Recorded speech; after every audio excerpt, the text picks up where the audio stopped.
Nii, tere hommikust, kell on 10 saanud ja Ellex Raidla, vandeadvokaadid Arne Ats ja Martin Raude on tänase hommikuseks webinariks valmis.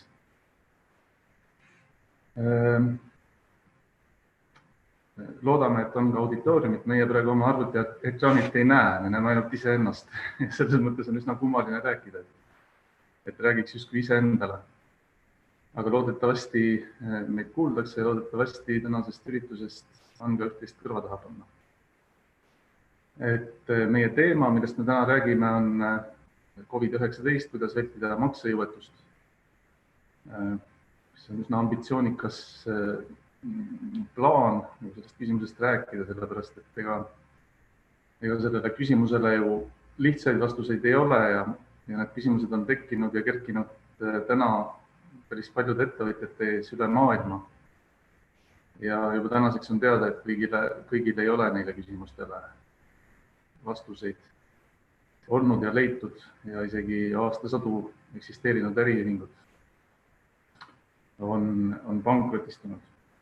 Aga pankroti laine sellist suurt või mingisugust väga tõsist probleemi veel märgata ei ole üle maailma ega õnneks mitte Eestis. Ja loodetavasti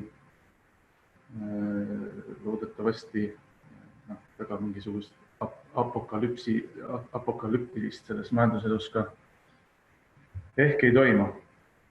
Aga millest siis kõik alguse sai? Et kõigepealt selle aasta alguses, 2020. aasta jaanuaris, Maailma Tervishoiuorganisatsioon hakkas esimest korda rääkima sellest COVID-19 viirusest kui ilmselt probleemist, mis hakkab puudutama kogu maailma.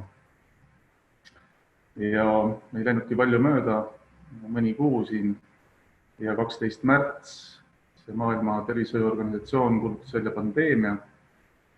13. märtsil kuulutas Eesti juba välja eriolukorra ja peale Eestit kohe ka USA, et oligi ülemaailmne suur probleem valmis, millega siis riigid hakkasid erimeetmete abil tegelema.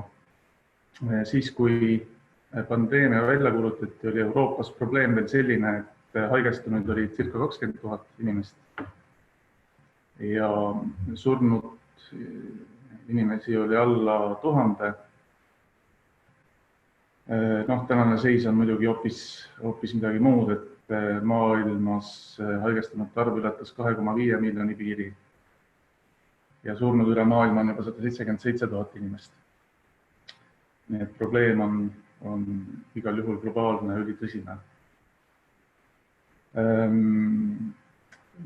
Ja mida siis selle viiruse puhangu ohjamiseks ette on võetud? Et siin riigid on kehtestanud liikumispiiranguid, et see ajaloos sellised karantiinid, esimesed sellised süstemaatilised on teada 14. sajandist, kui Itaalia rannikulinnad laevadelt lähtuvate viiruste vastu seadsid laevad karantiini ja nad ei saanud randuda enne, kui nad olid reidil seisnud 40 päeva, et arvati, et 40 päevaga, mis iganes viirused seal laeval on, peaksid siis hävinema ja linnad selle läbi ennast kaitsesid ja praegu riigid põhimõtteliselt toimetavad samamoodi, et kehtestatakse liikumispiiranguid. Et need piirangud, mis seatakse, ei ole otseselt kauplemispiirangud, nad ei ole otseselt majandustegevuse piirangud, aga nad on liikumispiirangud ja kui inimesed liikuda ei saa, siis see majanduselu seiskub selle taustal suurel määral nii või teisiti.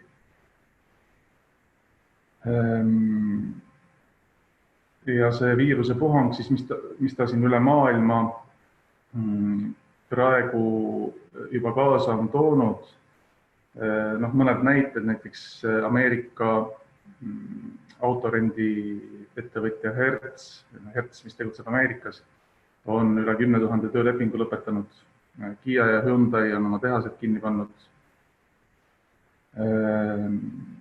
siis Ameerika üks vanimaid luksuskaupade kaubanduskette Neiman Marcus ilmselt annab sisse pankrotiavalduse, on seda juba teinud. Paar päeva tagasi oli uudistes üks Saksa 400-aastane õllepruulija, kes tõenäoliselt läheb pankrotti, mis naftahinnad teevad, seda on huvitav vaadata ilmselt praegu igal inimesel, kes isegi naftakauplemisest väga palju ei tea. Siis ilmselt teile väga üllatav, et selle aasta Oktoberfest jääb ära. Seda on ajaloos mõned korrad juhtunud, näiteks Napoleoni sõdade ajal, aga mõne varasema viirusepuhangu ajal ka. Samal ajal mitte kõik ettevõtjad ei kaota sellest viirusest või ütleme, mitte kõigil ettevõtjatel ei lähe halvasti. Näiteks Procter & Gamble Ameerikas, kes tarbekaupa müüb, tema käive on viimaste aastate või aastakümnete üks suurimas käibe tõus, mis viimasel ajal on olnud, see on olnud seni nähtamatu. Sotsiaalmeedia ja voogedastusplatvormid üldiselt elavad päris hästi praegu. Ilmselt aitame sellele kõik ka ise kaasa, sealhulgas ka praegusel hetkel. Aga üldine pilt muidugi on ikkagi suhteliselt masendav ja võib-olla seda illustreerib kõige paremini see info Ameerikast. Ameerikas on töökoha kaotanud juba 22 miljonit inimest, mis on tohutu hulk, see on sama palju inimesi umbes nagu on Austraalias elanikke. Ja ta on 10 korda suurem see töötus, kui viimaste majanduskriiside ajal Ameerikas on olnud. Ja on selge, et seda laadi ja sellise mastaabiga kriisiga päris niisama lihtsalt hakkama ei saa. Ja sellised riiklikud ja ilmselt mingisugused globaalsed Euroopa Liidust lähtuvad ja veel globaalsemad meetmed tõenäoliselt tulevad. Nüüd liikumispiirangud, mis seatud on, need siis mõjutavad majandust, nõudlus väheneb, tekivad klientidel maksehäired, kaupade tarnetes tekivad tõrked, tööjõuga on probleemid, inimesed on haiged, inimesed on ära, inimesed on hirmul ja julge tööle tulla, inimesed on alakoormatud, kõik nende probleemidega tuleb tegeleda. Ja need majanduslikud probleemid võivad olla sellised ja väga paljudel juhtudel ongi sellised, kus võib tunduda, et maksejõuetuse olukord võib välja kujuneda. Ja seda sellist maksejõuetuse olukordade lainet loomulikult ka riiklikul tasandil üritatakse vältida. Ja mitte ainult loomulikult riiklikul tasandil, vaid see algab tegelikult majandussuhetes osalevate isikute omavahelistest sellistest igapäevastest suhtlemistest peale, kuidas neid probleemseid olukordasid siin lahendada. Et ütleme, advokaadibüroodesse esimeste asjadena jõudsid küsimused sellest, et kui lennujaamas tegutses mingisugune pood ja lennud enam ei toiminud ja inimesed olid lennujaamadest ära, et kas siis see pood peab edasi renti maksma või mitte, kas tal on õigus nõuda selle rendi alandamist või mitte, millised õiguslikud võimalused tal kasutada on. Ja ütleme, see probleem arenes edasi kaubanduskeskustest, tekkisid täpselt samasugused küsimused ja üldiselt nende probleemide lahendamiseks täna on õigussuhte osalised leidnud mingisuguse konsensuse, on leitud mingisugune tasakaalu koht. Keegi on alandanud üüritasusid, keegi on neid üüri maksmise kohustusi edasi lükanud, on antud seal, ütleme, kõrvalkohustuste tasumisega seoses leevendusi, mis iganes selliseid meetmeid on rakendatud omavahelises suhtes, aga appi on lubanud tulla, ongi juba tulnud ja ilmselt aitab ka edaspidi ka riik. Ja meie tänane edasine webinar käsitlebki siis neid küsimusi, et kuidas riik on ettevõtjaid juba aidanud, kuidas ta plaanib aidata, mida siis majanduselus osalevad ettevõtjad ise saaksid teha, et raskustega toime tulla ja milliseid õiguskaitsevahendeid on kasutada praegu ja võib-olla, et saab tulevikus olema, et need rasked ajad üle elada.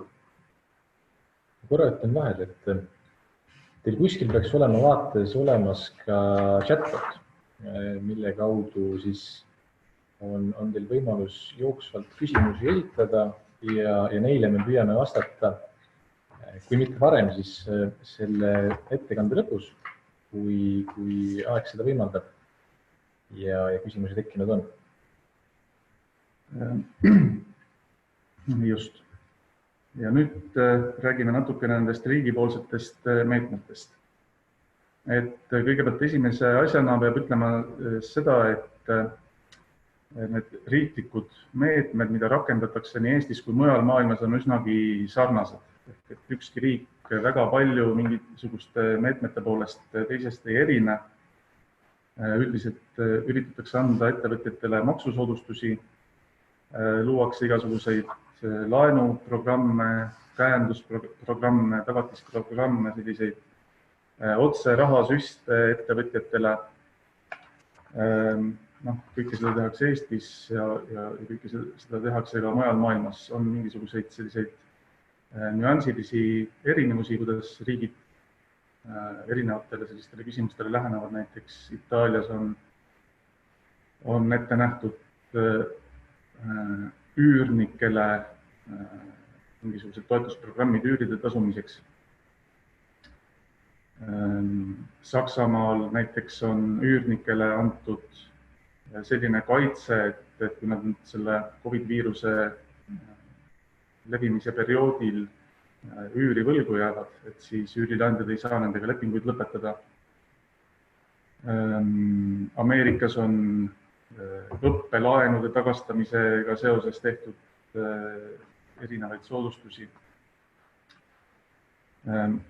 Austrias näiteks tehti selline seadusandlik muudatus, või ütleme täpsustus või täiendus, et öeldi niimoodi, et töösuhetes see COVID-viiruse epideemia on vääramatu jõud ja see siis andis tööandjatele võimalusi töösuhteid paremini reguleerida ja paindlikumalt reguleerida. Eestis toetatakse majandust KredExi, Maaelu Edendamise Sihtasutuse ja Töötukassa kaudu peamiselt.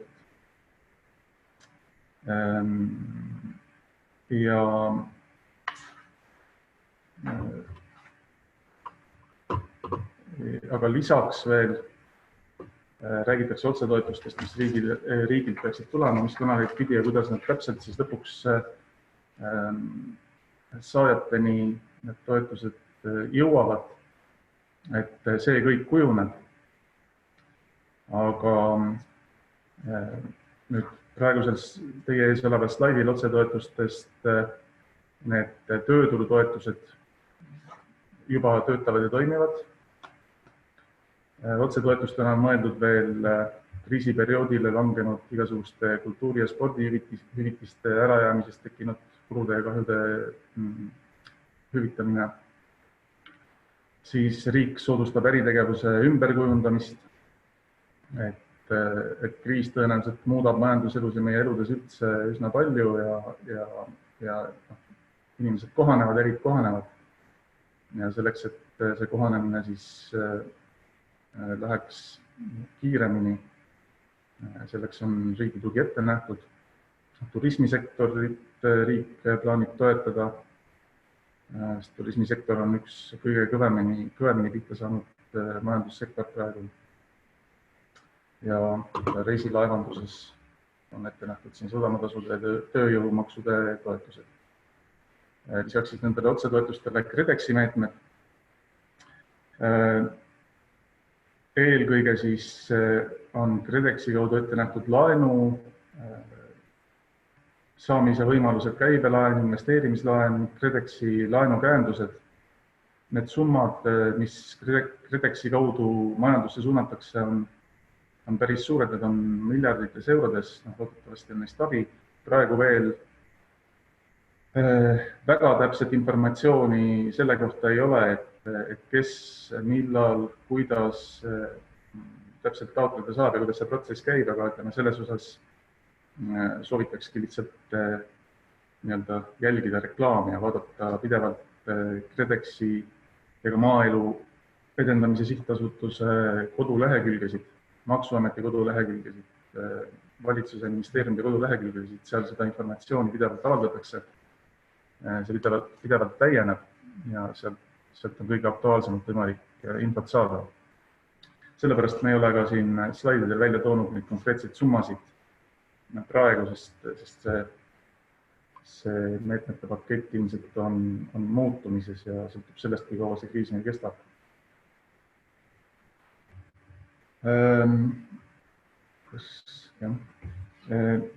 Ja siis ühed esimesed meetmed, mida riik välja hõikas, olid ikkagi maksumeetmed.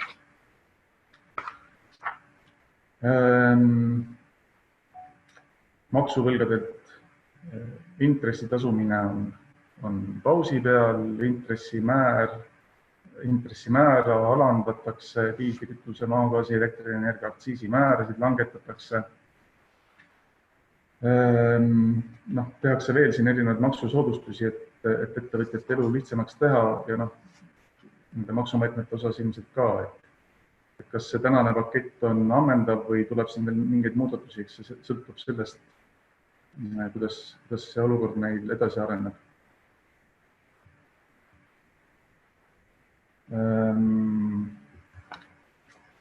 Ja riigi toetuste osas mina sellega lõpetaks, et mis võib-olla veel seda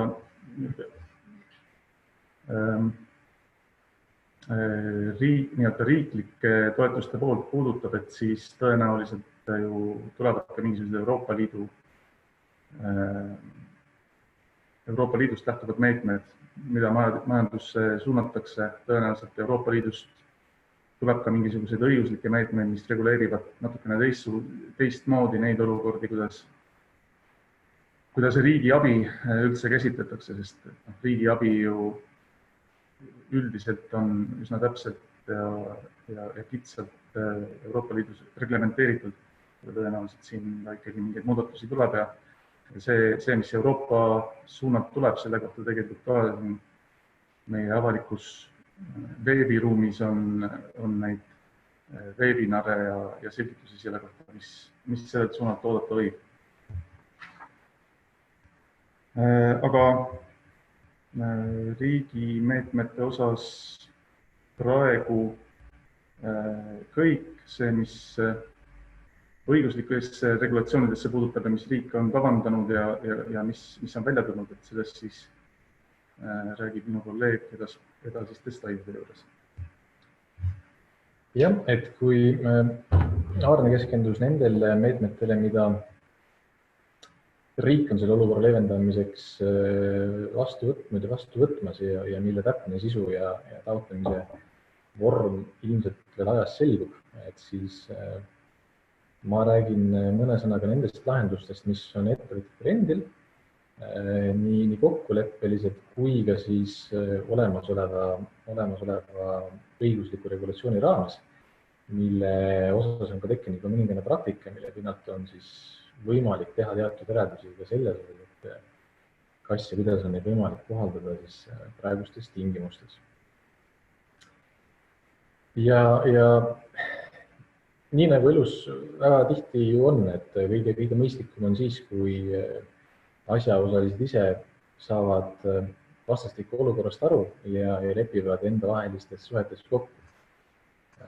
Ja seda mõlema suunal, nii siis, kui on ettevõte, kes on sattunud ise makseraskustesse, kui ka kui on ettevõte, kelle suhtes on makseraskustesse sattutud.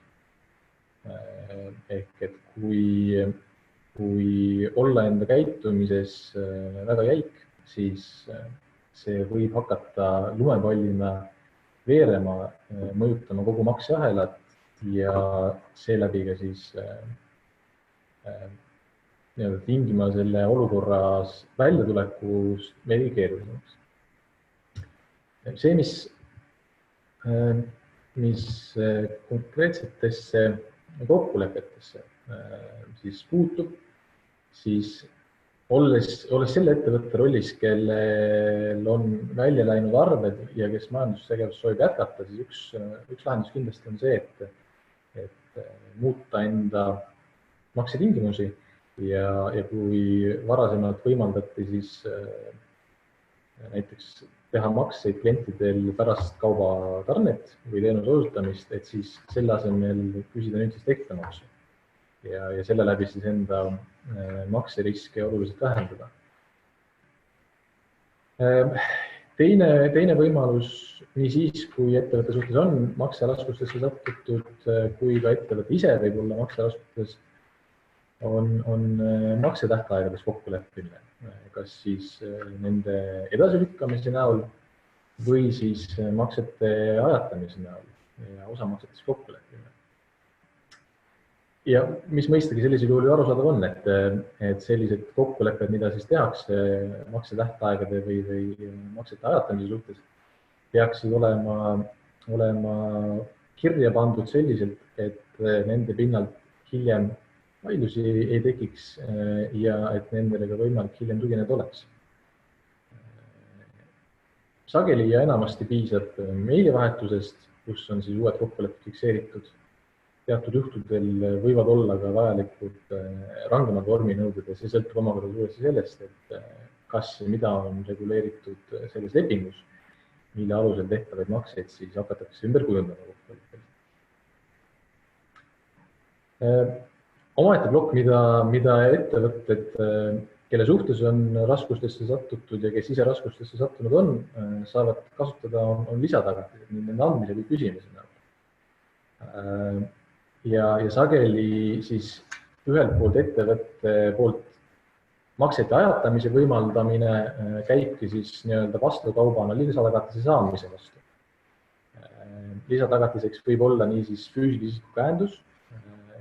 Sageli on siis selleks ettevõtte enda juhatuse liige või omanik, kes seda käendama on nõus, selle ema ettevõtja poolt antav garantii. Ja teatud juhtudel, kui on tegemist suuremate nõuetega, siis ju võib ka kaaluda kinnistuspere hüpoteekide seadmist või siis ettevõtte vallasvarale kommertspandi seadmist.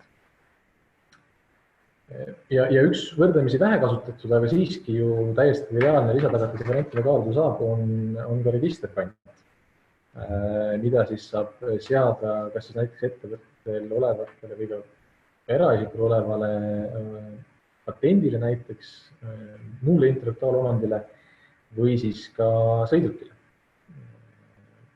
See sõidukile seatud registerpant näiteks võimaldab seda sõidukit edasi kasutada, aga annab siis pandipidajale teatava kindluse, et kui makseraskustesse sattutakse, et siis selle sõiduki müügis saadava vara arvelt enda nõuet rahuldada võimalik on.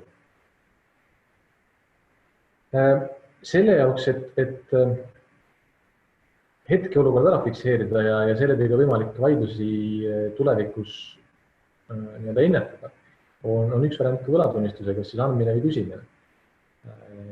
See loob pooltevahelistesse suhtes teatava selguse ja hiljem võimaldab näiteks, kui see vajadus peaks olema, esitada ka selgema nõude, mille alusel taotleda kohtult siis vajaduse korral pankroti väljakuulutamist. Ja eraldi siis kokkulepe, mida saab sõlmida, siis sellel juhul, kui juba on tegemist sissenõutavaks muutunud kohustusega, on siis sundtäitmisel allumise kokkulepe, millel tuleb arvestada kahte asja. Esiteks tegemist on notariaalse vorminõudega kokkuleppega ja teiseks, et sellise kokkuleppe täitmata jätmise puhul on siis juba võimalik alustada täitemenetlust. Ehk et see kokkulepe võimaldab põhimõtteliselt vahele jätta siis nõude maksmapanekuks kohtus käimise etapi. Ehk see on selline väga lühikene tööriistakast nendest võimalikest variantidest, mida siis ettevõtted saavad omavahel kasutada, nii juhul, kui on ise makseraskustesse sattutud, kui ka nende klientide suhtes, kes on siis makseraskustesse ettevõtte suhtes sattunud. Millega ilmselt praeguses olukorras peab arvestama võib-olla rohkem kui varasemalt, on see, et kõik kokkulepped ja kokkuleppe sõlmimisele eelnevad läbirääkimised peaksid toimuma selles mõttes üksteise mõistmises, et see, et praeguse olukorra näol on tegemist olukorraga, mida lähiajaloos ei ole varem olnud, on selge.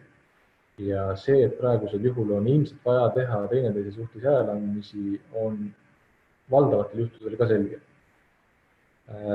Ja see omakorda võib tähendada seda, et see kohustus käituda teineteise suhtes heas usus võib omandada ka teataval määral teistsuguse sisu, kui on seda seni tuntud. Ja mõnes mõttes on sellele ka viidanud Justiitsministeeriumi enda arvamuses,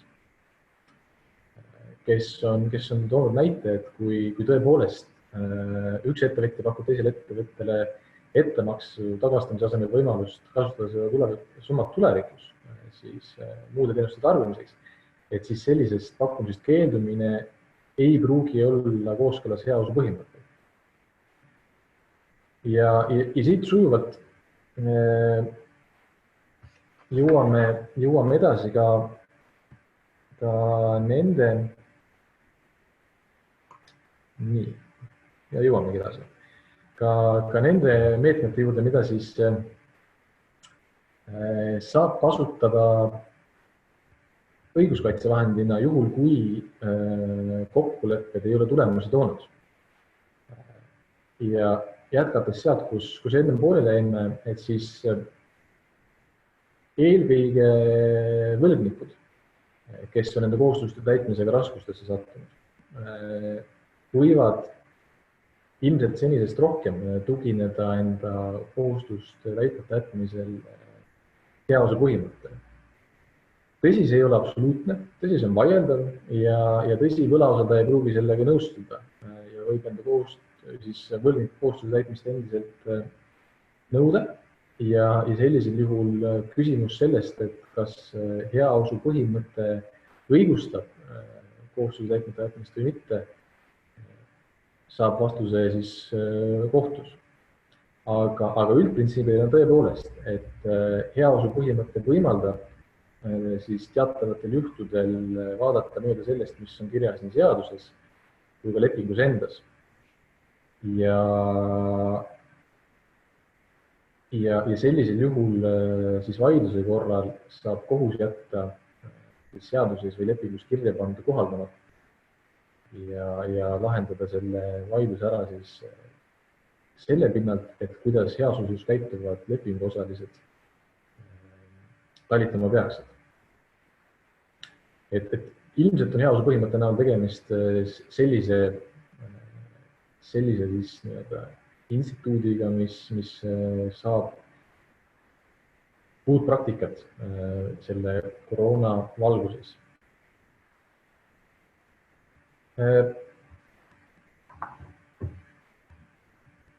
Üks teema, millest on siin eriolukorra kontekstis palju räägitud ja mille suhtes on palju arvamust avaldatud, on vääramatu jõu teema, mis samamoodi on vastuväide, mida võlgnik võib esitada juhul, kui ta enda kohustusi täita ei saa. Aga taaskord, tegemist ei ole absoluutse alusega, tegemist on alati vaieldava alusega ja tegemist on alati ka juhtumipõhise alusega. Ehk et see, et kas esineb vääramatu jõud, mis takistab kohustuse täitmist või mitte, siis kui pooled ei ole selles teataval määral ühel meelel, ilmselt saab jällegi vastuse kohtus. Aga üldprintsiibina iseenesest võib ju olla nõus sellega, et eriolukord ja sellest tulenevad piirangud pigem saavad tingida vääramatu jõu nii-öelda siis olukord.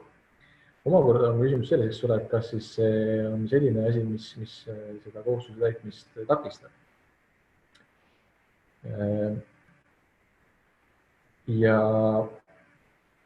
eelkõige saab vääramatule jõule ja sellest tingitud kohustuse täitmise takistamisele tugineda siis mitterahaliste kohustuste puhul. Ehk et kui on kohustus midagi tähtaegselt valmis saada, tarnida, osutada või siis muul viisil mitterahalise soolituse näol teha.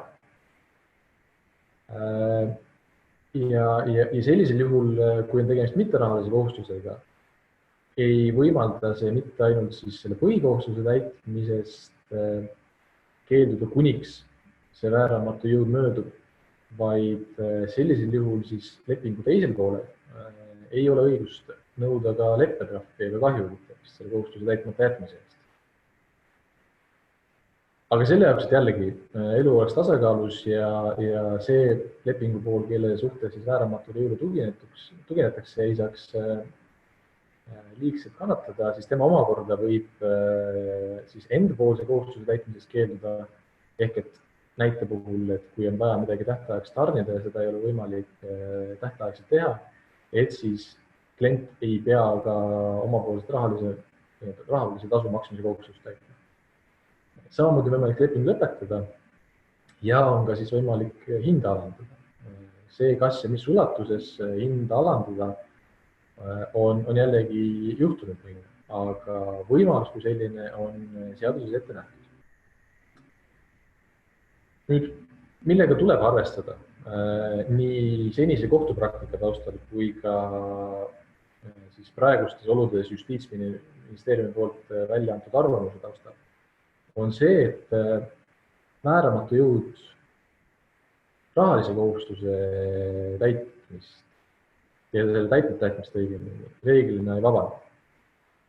Ehk et isegi juhul, kui ettevõttel ei ole likviidseid käibevahendeid, tulenevalt sellest, et näiteks tema siis maksed on lukus ja tal ei ole võimalik siis eriolukorrast tingitud asjaolude tõttu teenuseid osutada ja selle raha teenida, siis raha puudumine enda kohustuste täitmiseks kui selline ei saa vääramatu jõuga reeglina vabandatav olla. Küll aga võib rahalise kohustuse puhul olla siis alus, et ettevõtted taotlevad näiteks viivise vähendamist, kui rahalise kohustuse täitmisega viivitusse jäädakse. Ja jällegi ilmselt seda, et kas ja millisel määral siis see eriolukord kui selline eraldiseisev viivise vähendamise alus on või mitte, seda selgitab välja siis kohus enda praktikas, aga ühe abinõuna ilmselt seda kasutada saab. Kes on meediat jälginud, uudiseid jälginud, siis vahepeal käis läbi ka uudis sellest, kuidas Rahandusministeeriumis valmistati ette eelnõu kavand, et vääramatule jõule tuginemist lihtsustada ja siduda siis vääramatu jõule tuginemise võimalus ära siis konkreetselt praegu eriolukorraga.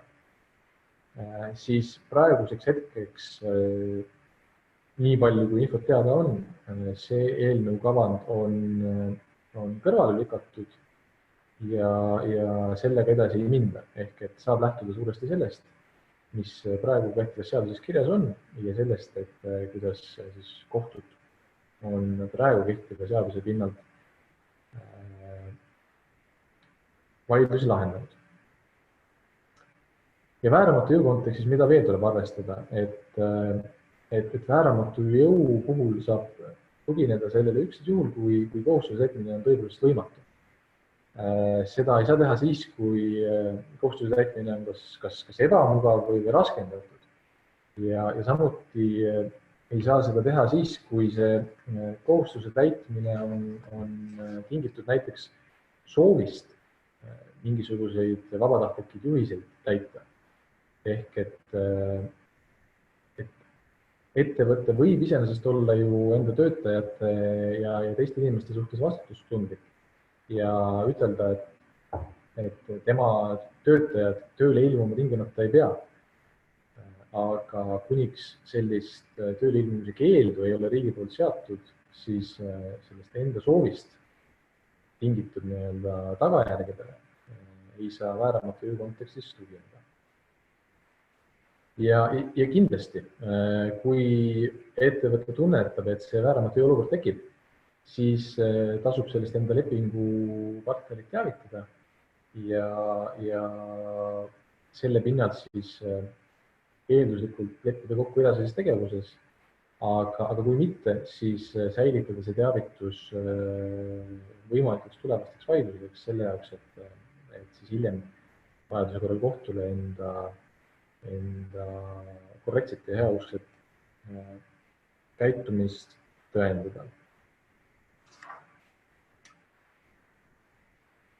Ja lühidalt vääramatu jõu kohta sellega kõik.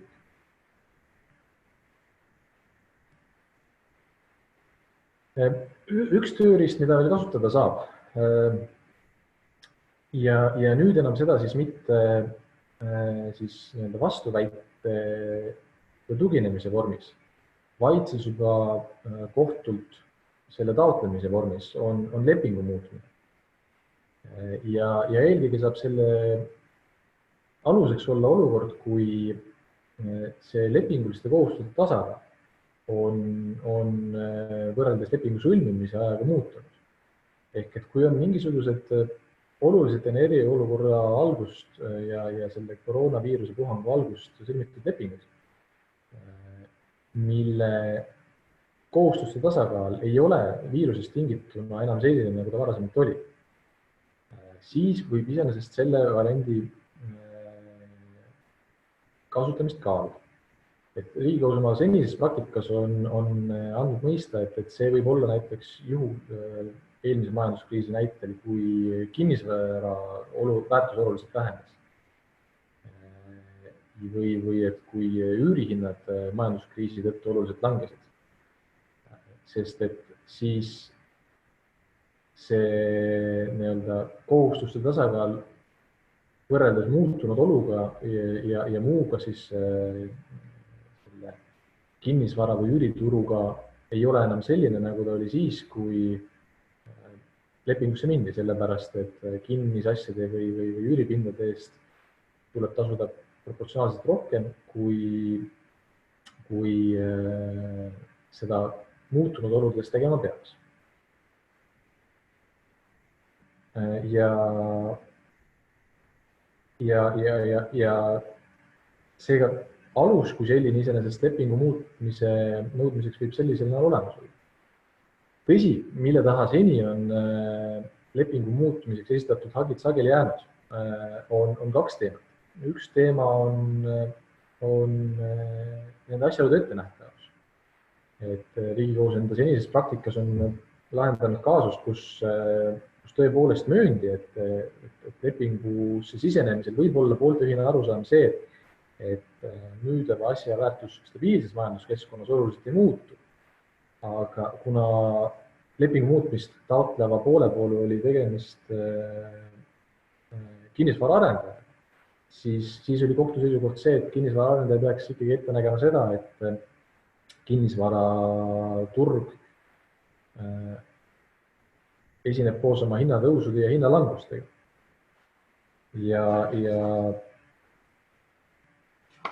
Ja seetõttu sellisel juhul ei pruugi see lepingu muutmise nõudmine edukas olla.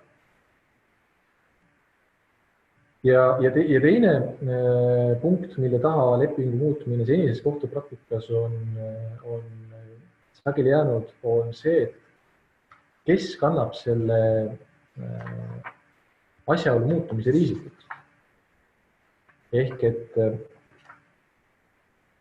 teatavatel juhtudel võib iseenesest see kohustuste tasakaal muutuda, aga see muutumine on selline, mida peab välja kannatama.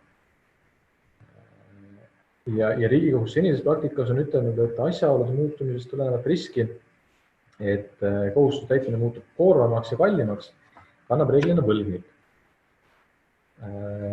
Ja on Riigikohus leidnud, et kui tõepoolest tekivad majanduslikud raskused, mille tõttu näiteks võib laenumaksete tasumine muutuda keerulisemaks, siis see ei pruugi veel tingimata tähendada seda, et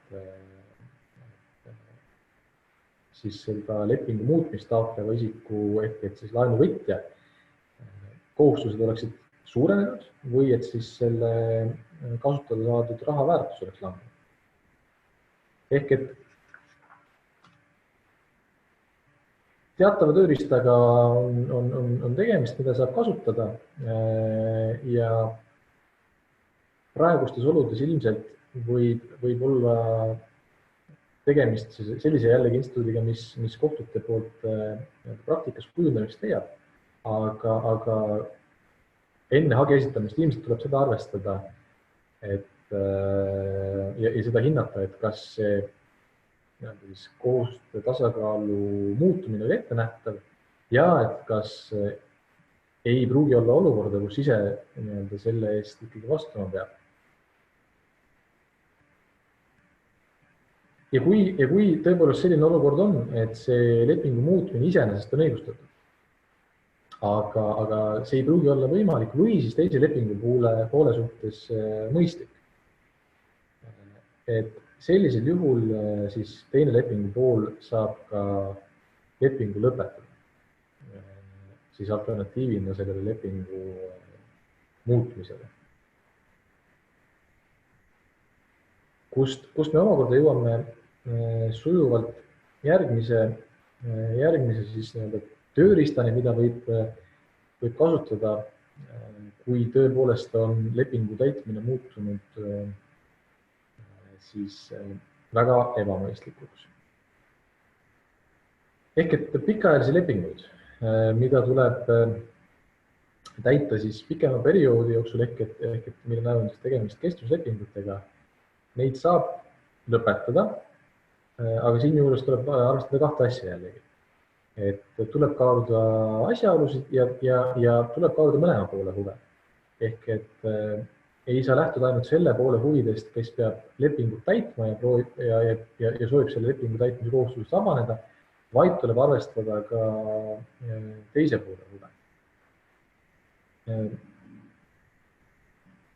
Ja eelkõige näiteks, mille kohta on ka seaduses erisäte, võib see olukord puudutada näiteks üüriturgu ja üürilepingut, eriti siis, kui on siis tegemist pikema aja kohta sõlmitud üürilepingutega. Senises praktikas, mis kujunes siis eelmise majanduskriisi käigus, asus Riigikohus seisukohal, et tõepoolest, et jah, teataval määral majanduse tsüklilisus on ettenähtav ja sellega arvestama. Aga kui tegemist on selgelt eristuva anomaaliaga, siis iseenesest see võib olla alus, millele tuginedes on võimalik üürileping üles öelda.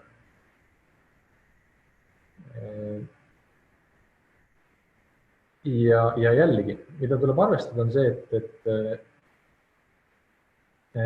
kõiki õiguskaitsevahendid on mõistlik kasutada ja neile tähelepanu pöörata siis, kui see tunnetus tekib, et nüüd reageerida on vaja.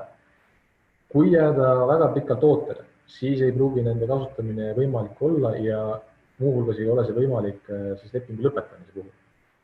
Näiteks, kui on tegemist selle toodud üürilepingu näitega, siis ärgata sügisel, et nüüd ei pruugi enam mul olla seda üürilepingut mõistlik täita ja ma tahaksin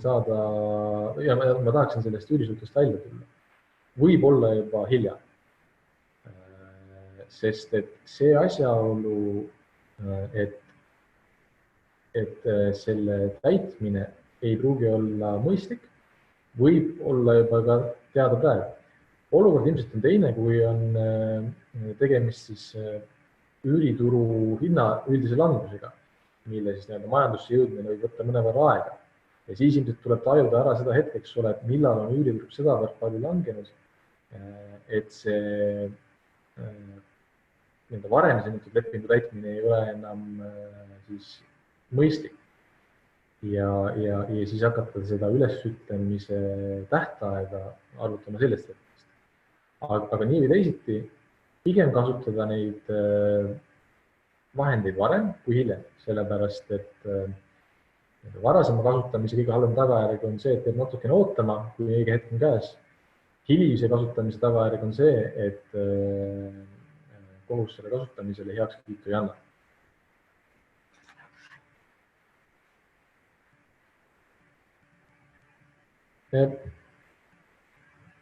Eraldi tööriist ja järgmine tööriist, mis ilmselt saab praegustes oludes päris palju kasutamist. Ja oma olemuselt on ka ju võrdlemisi praegusteks oludeks ehk ka mõeldav, on saneerimine. Mõneti sarnane siis võlasuhete kokkuleppelise ümberkujundamise. Aga siiski toimuma mõeldud siis raskustesse sattunud ettevõtja avalduse alusel. Ehk et selle saneerimise eesmärk on aidata seda ettevõtjat, kes on sattunud majandusraskustesse, selle eesmärgiga, et siis need majandusraskused ületada ja taastada siis likviidsus, mis rahapooliselt võimaldab jooksvaid kohustusi täita. Ja need abinõud eelkõige, mida saneerimise korras saab siis taotleda, on kohustuste tähtaja pikendamine, kohustuste osamaksetena ajatamine või siis ka võlgade vähendamine. Ja saneerimine toimub siis konkreetsete reeglina juba sissenõutavaks muutunud kohustuste kohta. Ehk et ettevõtja saab ise ära kaardistada need kohustused, mille täitmisega ta raskustes on ja nende siis ümberkujundamiseks kohtule selle saneerimise avalduse esitada. Saneerimine oma teoorias vähemalt on mõeldud toimuma võrdlemisi kiirelt. Kohus saneerimise menetluse peaks algatama juba nädala jooksul pärast seda, kui see avaldus on kohtule laekunud ja teeb seda eelkõige siis, kui on ettevõtja suutnud selle veenvalt ära põhjendada, et kui teda ei saneerita, siis on tõenäoline, et muutub maksejõuetuks ja läheb pankrotti. Et ta vajab saneerimist ja kolmandaks, et kui ta saab saneeritud, et siis on tõenäoline, et ta suudab oma majandustegevust jätkusuutlikult jätkata. Ja kui need asjaolud on veevad kohtu ette toodud, siis iseenesest kohus selle saneerimismenetluse algatama peaks. Ja saneerimismenetluse algatamisel on kaks tagajärge, mis juba iseenesest võivad siis hätta sattunud ettevõtjat päästa ja millega siis omakorda selle hätta sattunud ettevõtja lepingupartnerid peaksid arvestama. Mis on automaatne tagajärg, on see, et viivise arvestamine peatub. Mis on tagajärg, mida saab taotleda, aga mida võiks arvata, et pigem on lihtne saavutada, on täitemenetluse peatamine, siis kui alustada täitemenetlus eelkõige nende kohustuste suhtes, mida soovitakse siis saneerimisega ümber kujundada, või ka siis nende kohtumenetluste peatamine, mille esemeks on siis selle ettevõtja vastu esitatud rahaline nõue. Ja samamoodi, kui ettevõtja vastu on esitatud juba pankrotiavaldus, siis selle pankroti väljakuulutamine ja selle ajutise halduri määramine lükatakse ka edasi, kuniks kestab saneerimine. Ehk et see saneerimismenetlus võimaldab saavutada teatava sellise standstilli ja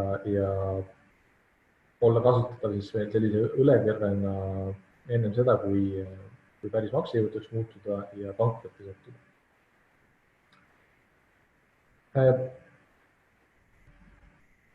Teoorias peaks saneerimine toimuma suurusjärgus 2-3 kuuga ja mida on saneerimise puhul oluline arvestada, on see, et seda ei peaks tegema ja seda ka reeglina ei saa teha, siis kõikide võlausaldajate meelsuse vastu. Seda väga lihtsalt põhjusel. Kui ettevõte koostab enda kohustuste ümberkujundamise kohta saneerimiskava, siis saneerimiskava pannakse hääletamisele nende samade siis võlausaldajate pool või nende ette, kelle kohustus ümber kujundatakse või kelle nõuded siis ümber kujundatakse. Ja selle jaoks, et see saneerimiskava siis võlausaldajate poolt vastuvõetuks saaks lugeda, on vaja, et saneerimiskava poolt hääletakse esiteks arvuliselt pool kõikidest võlausaldajatest ja teise tingimusena võlausaldajad, kelle nõuetega on esindatud vähemalt 2/3 nõuete kogumahust, mida ümber kujundatakse. Ehk et eelkõige saneerimiskavaga ja saneerimismenetlusega on võimalik siis nii-öelda sundkorras ümber kujundada nende võlausaldajate nõudeid, kes enda vastumeelsuses jäävad vähemusse. Ja isegi kui see viimane eeldus on täitmata ja vähemalt 2/3 nendest vähemalt võlausaldajad, kelle nõuetega on esitatud 2/3 saneerimiskavaga nõus ei ole, siis jah, on võimalik taotleda seda, et selle saneerimiskava sellest sõltumata kinnitaks kohus, aga ka siis arvuliselt vähemalt pooled võlausaldajad peavad olema selle saneerimiskava poolt hääletanud. Ehk et saneerimine saab toimuda eelkõige koostöös võlausaldajatega ja nii-öelda sundkorras üksnes nende võlausaldajate suhtes, kes arvuliselt jäävad selgelt vähemusse. Ja kui saneerimiskava on vastu võetud, siis sellega hõlmatud nõudeid kuni saneerimiskava kehtimiseni algsel kujul maksma ei saa panna, aga siis saneerimiskavaga ümber kujundatud nõuete suhtes kehtib saneerimiskava täitedokumendina ja seeläbi on siin omakorda nii-öelda vastukaaluks antud saneerimiskavaga hõlmatud võlausaldajatele teatav siis nii-öelda vastuteine selle näol, et enda nõude maksmapanekuks ei pruugi olla vaja kohtusse pöörduda. Ja kui tõepoolest enam ka saneerimine ei aita ja on olukord, kus püsiv maksejõuetus on juba saabunud, siis tuleb ära katta ka see slaid nimega pankrot. Võib-olla selle saneerimise juures ütleks veel paar asja juurde, nagu me selle kõige dramaatilisema meetme juurde läheme, et saneerimist on tegelikult võimalik läbi viia. Eestis on ka viidud läbi kahel viisil, et üks saneerimine on siis saneerimisseaduse järgne saneerimine, mis on siis reguleeritud ja toimub kohtu järelevalve all. Ja teine saneerimine on lihtsalt kokkuleppeline. Ja see kokkuleppeline saneerimine ei eelda mitte mingisugust erilist õiguslikku menetlust, see on, viiakse läbi selliselt, nagu võlausaldajad kokku lepivad ja selle menetluse läbiviimine eeldab muidugi siis seda, et kõik võlausaldajad ja võlgnik on ühisel meelel selles osas, et võlgniku majandustegevuse saab taastada, et võlgnik tegelikult mingeid selliseid kokkuleppelisi meetmeid rakendades saab jälle järje peale ja saab enamuse võlausaldajate nõuetest rahuldatud. Ja selliste kokkulepete raames läbi viidud saneerimine on alati nagu kõige efektiivsem ja kõige tervitatavam. Aga kui muidugi seda üksmeelt võlausaldajate hulgas ei ole, siis jääb see reguleeritud saneerimise viis. Ja ütleme, kui nüüd see võlausaldajate erimeelsus ilmneb ka selles reguleeritud saneerimismenetluses, siis ta ilmneb enamasti selle kaudu, et kõik need õiguslikus menetluses tehtavad toimingud, tehtavad otsused ja vastuvõetavad saneerimiskavad on kõik vaidlustatavad ja siis võlausaldajad nüüd üritab ka vaidlustada ja siis saneerimise menetlus üsna suures osas on selline vaidluste lahendamise menetlus. Eestis üks kõige värvikamaid menetlusi seal saneerimise asjas, mida mina tean, saneerimiskava kinnitamise vaidlus, mis on kestnud juba aastaid. Ja arvestades, et saneerimiskava kinnitamise vaidlus võib kesta aastaid, siis see omakorda näitab, et see saneerimine ei pruugi alati olla selline kiire meede, võib olla üsnagi vaidlusterikas ja kulukas pikaajaline meede. Ja kui tõepoolest kas siis kokkuleppelisest või kohtuabil läbiviidavast saneerimist ei aita, siis võib olla olukord, kus tuleb kaaluda ka pankrot. Ja pankrotti saab ju kaaluda alati kahe poole pealt. Saab kaaluda ettevõtte enda poole pealt ja saab kaaluda võlausaldaja poole pealt. Teada on see, et üldreeglina ettevõtete juhatuse liikmetel, kui on pankroti olukord käes, tuleb ka kohtule pankroti avaldus esitada. Kunagi oli selle kohustuse täitmata jätmine kriminaalkorras karistatav, enam ta seda ei ole, aga see kohustus on säilinud ja see kohustuse täitmata jätmine ei ole kindlasti tagasi tehtud. Et sellega võivad kaasneda siis juhatuse liikmete isiklikud vastutused ja muud. Tõsi, nüüdses olukorras on riik mõistnud seda, et ettevõtjad võivad sattuda olukorda, mis loodetavasti lühiajaliselt ja mööduvad, aga siiski sarnaneb pankrotil ja maksejõuetusel. Ja seetõttu on võetud vastu seadus, tõsi mitte veel jõustunud, aga küllap ka varsti jõustumas, mis pankroti avalduse esitamise kohustuse tähtaja peatab. Peatab selle, kuni siis möödub 2 kuud eriolukorra lõppemisest. Ehk et kui on välja käidud see mõte, mis on üldse tõenäoline, et eriolukord pikeneb siis maikuu lõpuni, siis selle kava järgi pankroti avalduse esitamise kohustus taastub augusti alguses. Kes on jällegi uudiseid jälginud, on ilmselt teadlik sellest, et vahepeal kirjutati ka mõttest siis võtta ära võimalus võlausaldajatelt pankroti avalduse esitada. Ja taheti viia sisse seadusesse selline regulatsioon, et kui võlausaldaja selle pankroti avalduse esitab, et siis kohus seda ei menetle. Kuniks siis eriolukord kestab. See mõte ei leidnud toetust ja enne seaduse vastuvõtmist eelnõust välja ka langes. Ehk et pankrot, ütleme siis maksejõuetuks muutunud ettevõtja võlausaldajatel õigus pankroti avalduse esitada on endiselt alles. Ja seda saab kaaluda ja mõnes mõttes ka siis makseraskuste sattunud ettevõtjana peab kartma kahel juhul. Kui on olemas ettevõtja vastu selge nõue,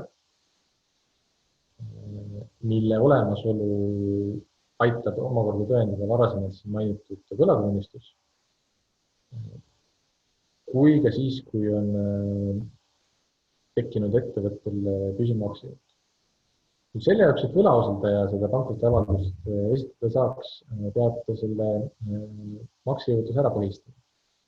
Ja 2 kõige tõenäolisemat võimalust seda praegustes oludes teha on see, kui on ettevõtja esitanud esmalt võlgniku suhtes pankroti hoiatuse, vähemalt 30 päeva pärast seda, kui tema nõue on muutunud sissenõutavaks.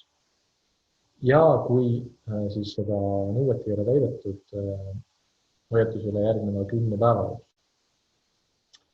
Mida tuleb arvestada on see, et selle nõude suurus mille abil siis maksejõuetust põhistatakse. Peab aktsiaseltsi puhul olema vähemalt 12 500 eurot ja osaühingute puhul vähemalt 2500 eurot. Ehk et pisinõuetega pankrotti nõudma minna ei saa. Ja teine alus, millisel juhul on võimalik selle ettevõtte ja võlgniku maksejõuetust siis põhistada, on see, kui võlgnik ise teatab, et ta enda kohustusi täita ei suuda. Ja praegustes oludes iseenesest sellise lausungi tegemine, kus üteldakse, et kohustuse täitmine on keeruline, et neid teha ei saa, võib olla suhteliselt kerge tulema. Võlausaldajad, kes kaaluvad siis enda võlgniku suhtes pankrotiavalduse esitamist, saavad seda kasutada ja omakorda siis ettevõtted, kes ise võivad olla makseasutustesse sattunud, ilmselt selliste teadete tegemisel siis pankroti avalduse vältimiseks peaks olema pigem ettepanek. Aga loodame, et pankrotini siiski ei jõuta ja need abinõud, millest on siin juttu olnud praegu, siis nii riigi toe näol kui ka erinevate kokkuleppeliste võimaluste näol, kui ka siis võimaluste näol kohtu abil siis kohustustes mõistlik tasakaal saavutada, aitavad seda kõige hullemat ja pankroti stsenaariumit ennetada. Ja seeläbi ka siis selle tänase webinari eesmärki maksejõuetust vältida saavutada. Korra veel küsin, et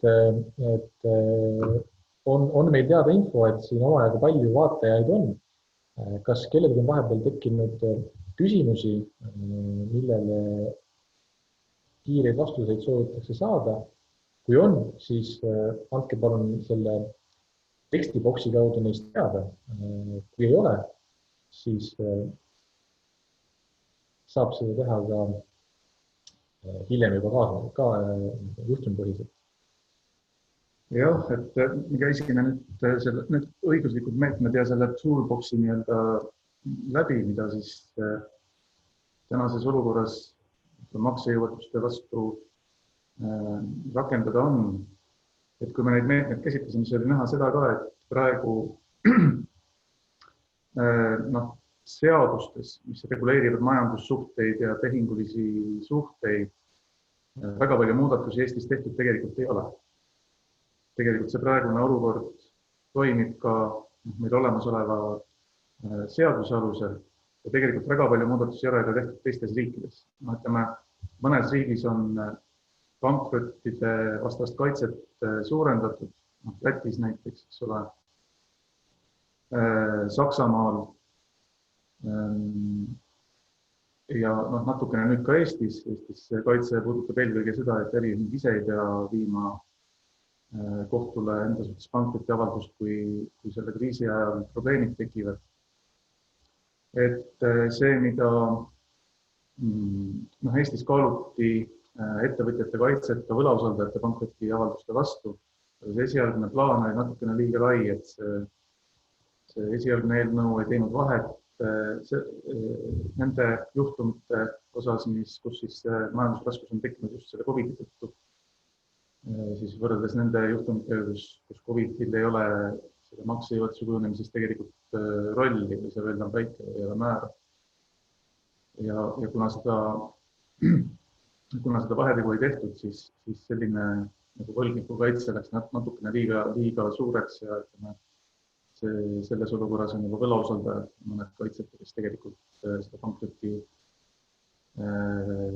kaitset nagu vajaksid, et võlgnik ennast maksejõuetuks meelega ei muudaks ja oma vara, mis alles on välja jõudis. Et seal eelnõus ei olnud sellist tasakaalu. Aga ütleme, praegu tundub küll niimoodi, et ei Eestis ega maailmas väga suurt sellist nagu mingisugust erakordselt suurt pankroti survet praegu ei ole näha, et nende pankroti avaldustega praegu liiale mindaks.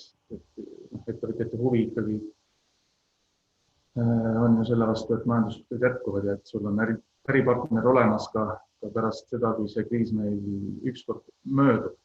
Ja selles mõttes on näha, et selliseid konsensuslikke lahendusi nende lepinguliste suhete kohandamiseks praegusele ajale, et neid konsensuslikke lahendusi otsitakse ja neid leitakse ja need toimivad tegelikult täitsa hästi. Mõnes mõttes on see võlgniku huvi kaitsev tasakaal praeguses seaduses sees. Et kui peaks olema tõepoolest võlagaldaja, kes pankrotiavaldusega kohtusse tormab, siis ju võlgnikul selle nõude vastuväitena, mille alusel pankroti väljakuulutamist taotletakse, on võimalik esile tuua põhimõtteliselt need samused argumendid, millest me täna rääkisime. Et kas mingisuguse rahalise nõude maksmapanek on vastuolus heaolu põhimõttega või et seda peaks siis muutma näiteks või et selle aluseks olev leping on lõpetatud, et siis sellisel juhul on võrdlemisi suur tõenäosus, et kohus ei pruugi veel seda pankroti välja kuulutada, vaid laseb selle konkreetse vaidluse ja siis selle COVID-iga seotud väidete paikapidavuse ära hinnata eraldi menetluses ja tulla siis pankroti juurde tagasi alles siis, kui need vastuväited ikkagi ei ole olnud selle nõude tõrjumiseks piisavad. Ja kokkuvõtteks, mis puudutab veel neid riiklikke toetusi, siis kokkuvõtteks võiks öelda seda, et ettevõtjad olge ise ka aktiivsed, et riik kindlasti saaks teada, mis probleemid on, pakkuge välja lahendusi riigile kaalumiseks, et kasutage igasuguseid erialaliite ja organisatsioone oma hääle kõvemaks tegemiseks. Et see on eriti oluline sellisel juhul, kui see kriis ikkagi peaks veel pikemalt kestma. Et kui riik teab, millised on täpselt probleemid, millised on vajadused, siis küll siis osatakse ka sealtpoolt tuge anda. Aga paistab, et meile küsimusi tekkinud ei ole või ei oska neid siit otsida. Vist ei paista, et oleks küsitud midagi.